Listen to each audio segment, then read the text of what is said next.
नमस्कार दोस्तों, मैं आज आपको प्राचीन इतिहास के कुषाण वंश, भारत का प्राचीन इतिहास था, उसमें कुषाण वंश के बारे में आज अपन पढ़ते हैं। तो आप सभी का मरुण क्लासेज यूट्यूब चैनल पर स्वागत और हार्दिक अभिनंदन। तो अपन आज पढ़ते हैं कुषाण वंश के बारे में। जो ये विदेशी आक्रमणकारी जाति थी, वंश था, यानी यूची जाति के थे। ये कौन से थे? यूची जाति के थे।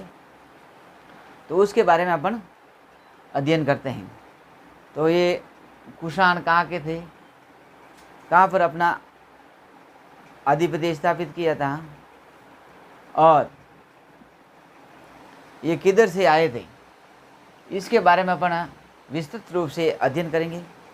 जिसमें कुषाणों के सबसे प्रतापी शासक, यानी कि बड़ा संस्थापक शासक और प्रतापी शासक, तो वास्तविक संस्थापक कहा जा सकता है उसको, तो उनका कुछ कनिष्क था।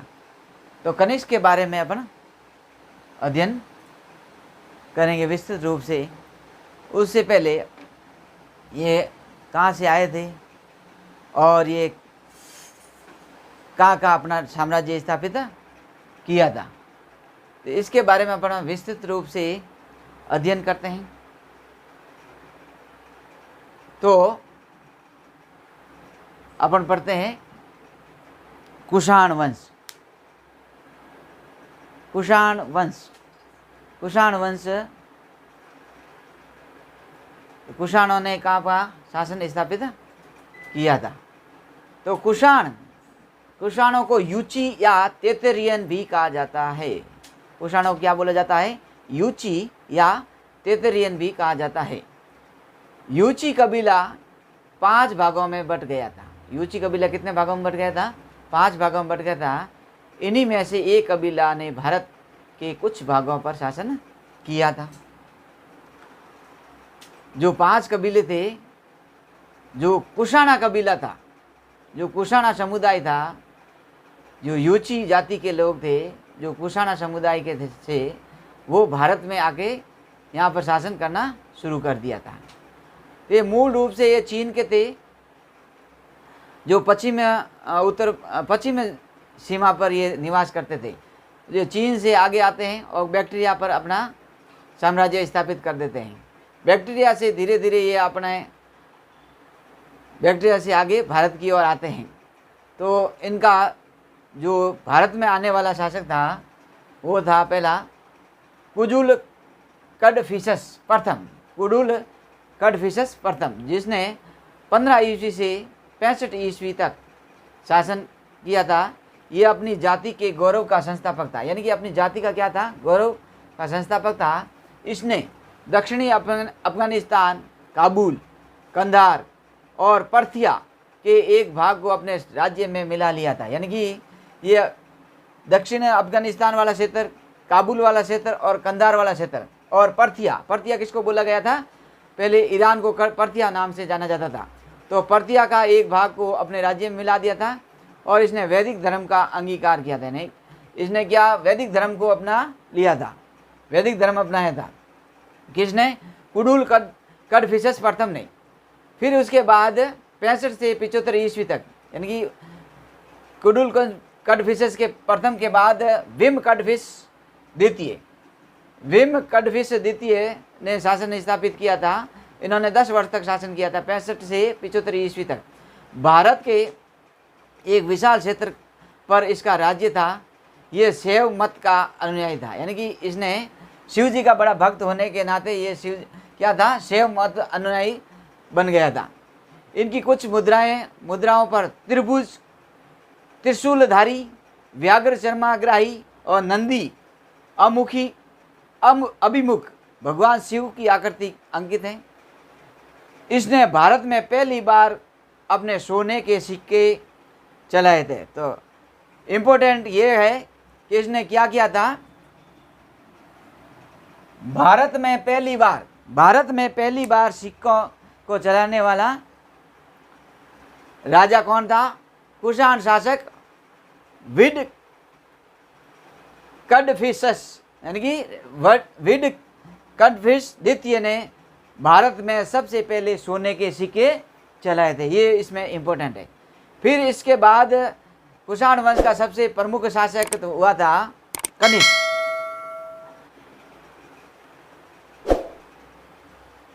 कुषाण वंश का सबसे प्रतापी शासक था कनिष्क। कनिष्क कुषाण वंश में सबसे शक्तिशाली राजा माना जाता था।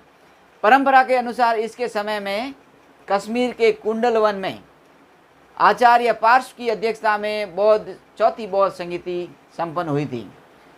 इसकी प्रथम राजधानी तो पेशावर यानी फिरोजपुर वर्तमान में पाकिस्तान में स्थित है तथा दूसरी राजधानी मथुरा थी। इसकी दूसरी राजधानी क्या थी? मथुरा थी। इसने 78 ईस्वी में एक नया संवत चलाया जिसे शक संवत के नाम से भी जाना जाता है। कनिष्क ने कश्मीर को जीतकर वहाँ कनिष्कपुर यानी कि कश्मीर को जीतकर क्या करता है, ये एक शहर बसाता है। उसका शहर का नाम, नगर का नाम क्या है? कनिष्कपुर। तो कनिष्कपुर नगर की स्थापना कौन करता है? तो कुषाण वंश का शासक कनिष्क करता है। उसने काशगर, यारकंद व खोतान पर भी विजय प्राप्त की, यानी कि ये मध्य एशिया के वाले क्षेत्र थे। मध्य एशिया वाले क्षेत्र में भी इसने कनिष्क ने अपनी विजय प्राप्त की थी। माँ स्थान यानी कि बोगरा को क्या बोला जाता था? माँ स्थान में पाई गई, यानी कि माँ स्थान बोगरा में एक उसकी कनिष्क की मुद्रा पाई गई। उसमें कनिष्क की एक खड़ी मुद्रा अंकित है, यानी कि वो कनिष्क उस मुद्रा में खड़ा है, ऐसी आकृति अंकित है उस सोने की मुद्रा पर। कनिष्क के मथुरा जिले में कनिष्क की एक प्रतिमा मिली, यानी कि मथुरा में एक कनिष्क की मूर्ति मिली। इस प्रतिमा में उसने घुटनों तक छोगा, यानी कि घुटनों तक तो छोगा पहने का, छोड़ा बड़ा छोगा कहते हैं, और भारी बूट पहने हुए थे। भारी बूट पहने हुए हैं।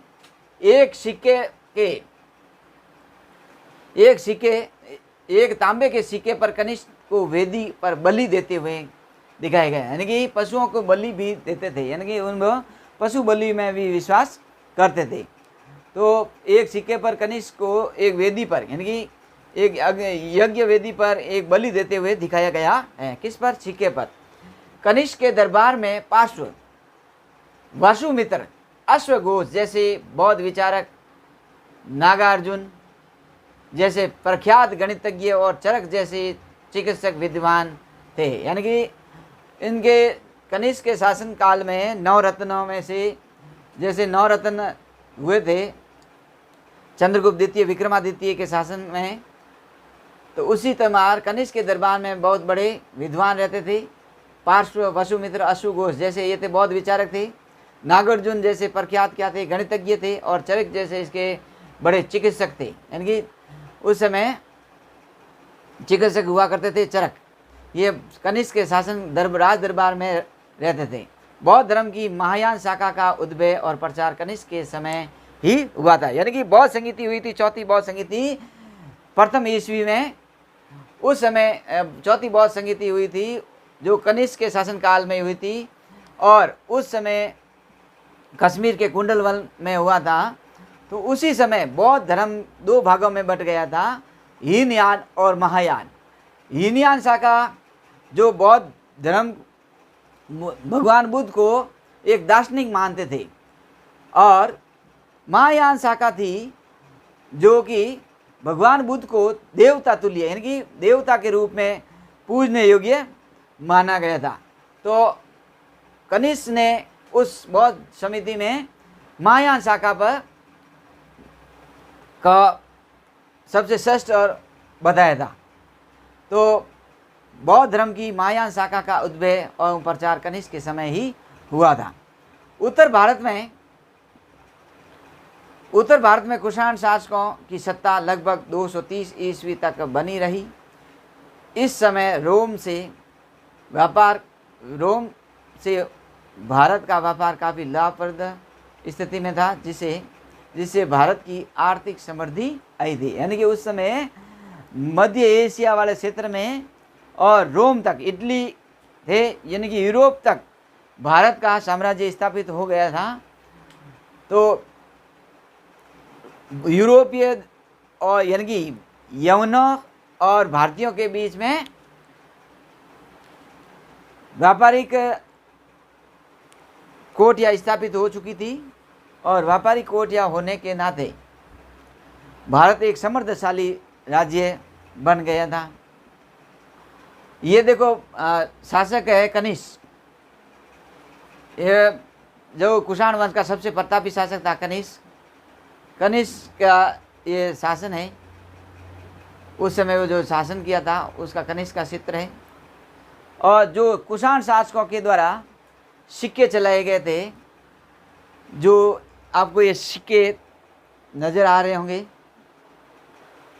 जिसमें धनुष उठाए हुए शासक मूर्ति है पूरी, ये कुषाण शासक कनिष्क की मूर्ति है जो धनुष हाथ में है और एक हाथ में त्रिशूल भी है।